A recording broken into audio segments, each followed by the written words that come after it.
ይብላል አቤት ምጠይቅ አሁን መጀመሪያ ወደዚህ ስትመጡ የኢትዮጵያ መንግስት ከዛ ስትመጡ ወደ ምዕራብ ጉጂ ዞን ከዳችሁ የሆነ ትንሽ ወንበዴዎች ሽፍታዎች አሉ ብለው ነው በማይሆን ስም ወደኛ ሰጥተው ወደዚህ እናንተን የላከው። አሁን ከመጣችሁ ያያችሁት ነገር በዚህ ወታደር በዚህ በኦሮሞ ነጻነት ግንባር ወታደር ውስጥ ያያችሁት ምን አይነት ልዩነት ነው ያያችሁት ካላችሁት?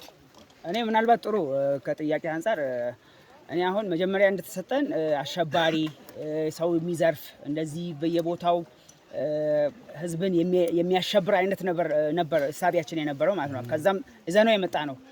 ያው ግን እኛ ከመጣን በኋላ ካየነው ውስጥ ከገባን ካየናችሁ በኋላ ግን እናንተ ለኦሮሞ ነጻነት እንደምትታገሉ ንጹህ ሰዎች እንደሆናችሁ ሌላ የተለየ ዓላማ እንደሌላችሁ ህዝብ የማሸበር ሳይሆን የራሳችሁ ዓላማ ይዛችሁ የምትንቀሳቀሱ እንደሆነ ስለተረዳሁኝ እኔ ከልብ እንትን የተሰማኝ ማለት ነው። ምክንያቱም ያየሁትና የሰማሁት ነገር የተለየ ስለሆነ ማለት ነው።